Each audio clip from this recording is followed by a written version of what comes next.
Welcome back. Despite Islam's message of racial equality, Black Muslims continue to experience discrimination within the Muslim community and feel excluded from mosques and Muslim organizations. What can we do to turn the tide on anti-Black racism within the Muslim community? Joining me to discuss this is Dr. Abdullah Hakim Quick. Dr. Quick is a senior lecturer at the Islamic Institute of Toronto, head of the History Department of Maghrib Institute, and outreach coordinator for the Canadian Council of Imams. He holds a PhD in West African Islamic History from the University of Toronto. Welcome to the show, Dr. Abdullah. So, your journey to Islam started as a young Black person in the 60s. Did it appeal to you from the perspective of racial justice? Well, in the beginning, as an African American in the turbulent 60s, people were searching for identity. They were searching for roots.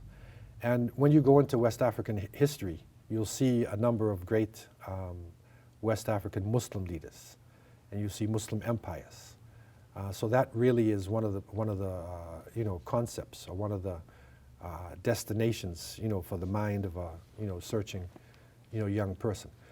Also in the United States was the Nation of Islam, and this was Elijah Muhammad and the Nation of Islam, of course the famous Malcolm X. Mm-hmm. And then his teachings, that was spreading. So Malcolm X had a big impact on a lot of young people, including myself. And so from the beginning, the image of the Nation of Islam was there, and then Islam in West Africa. It was appealing, but it wasn't presented in a practical sense to me. The Nation of Islam didn't make sense to me because where I come from in Cambridge, Mass., which is part of Boston, it's like an interracial area. The project was predominantly African American, but we also had white American, Spanish, and other people as friends. So the concept of the straight out, black versus white, the white man is the devil, type of thing, didn't really catch on with me. That didn't make sense.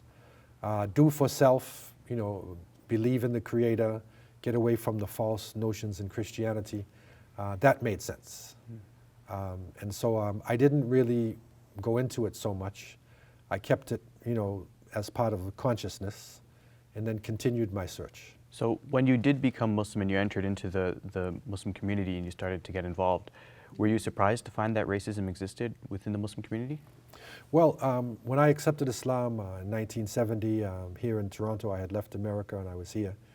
The brothers and sisters were very kind to me, and I got involved and plunged right into my Islamic understanding, and then after a short time I went to Saudi Arabia to study, and I lived there in Arabia.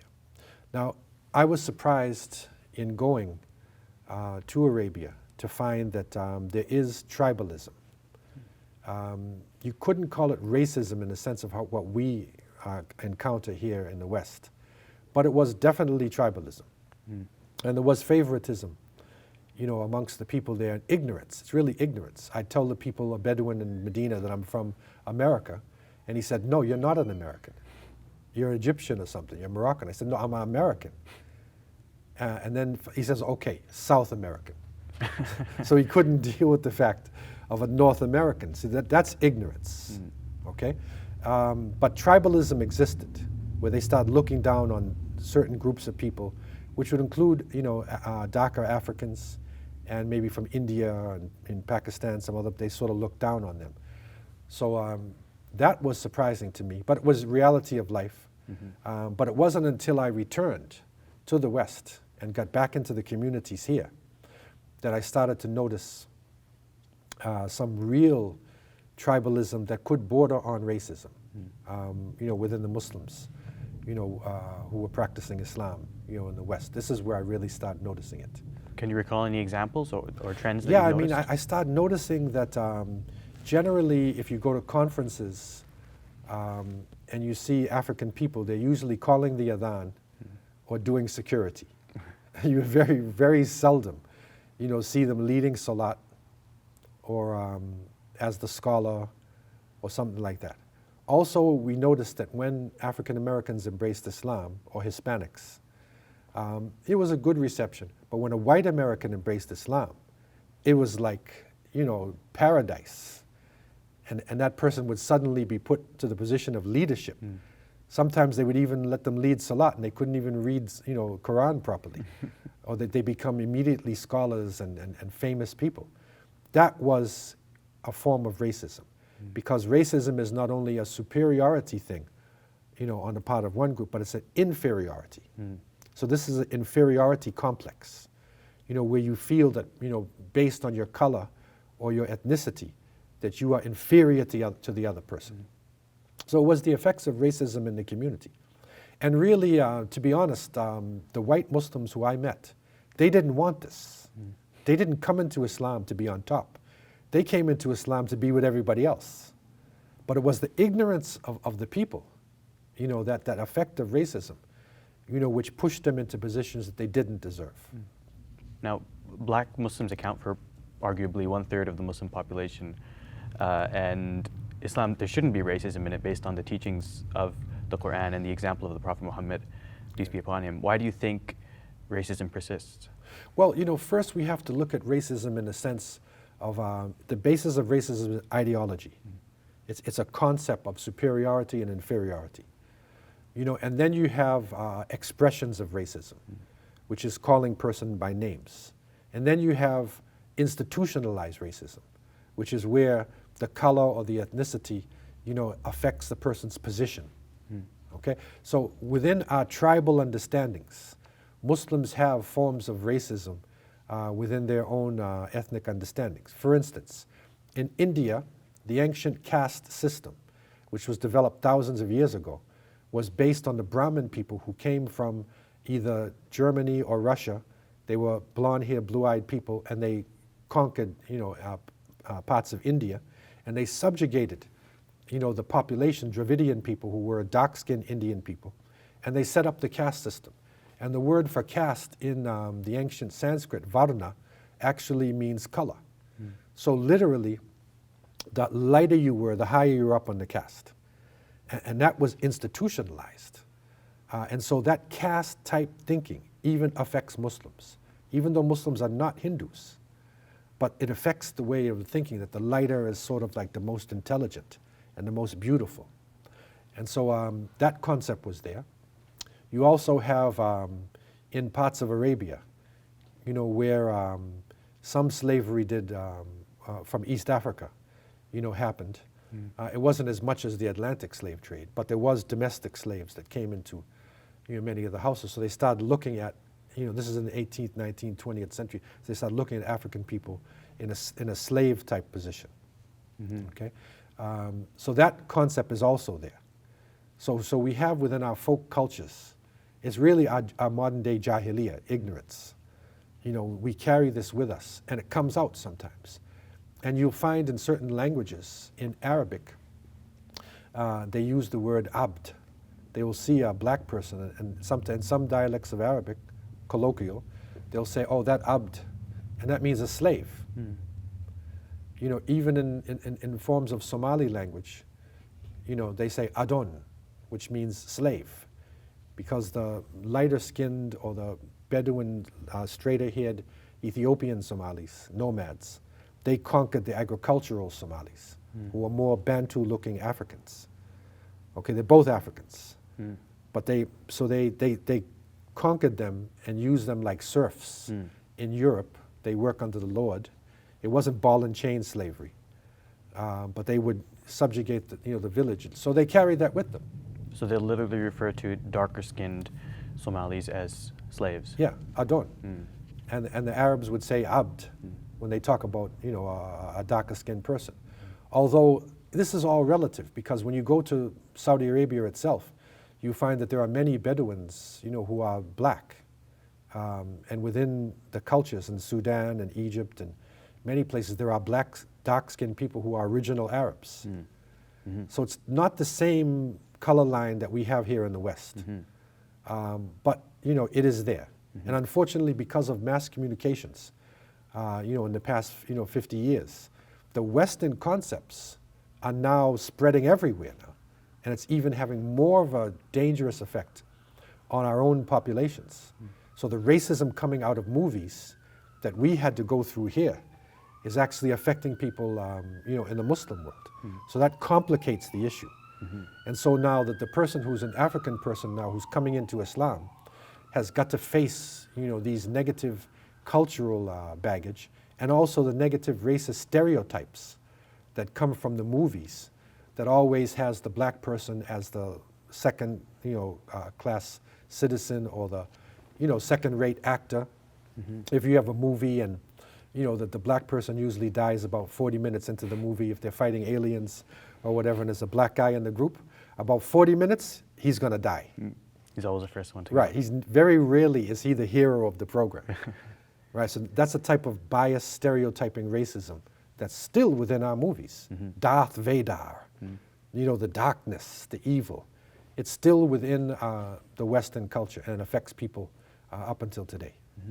So many Muslims, even locally in the Toronto area, but across North America and across the world, many black Muslims have felt that they have been sort of denied access and not represented by the Muslim organizations, whether it be mosques, Islamic conferences, Muslim students associations, and some have said, well, we need to start our own groups rather than expect that these Arab-run or South Asian-run organizations will represent us.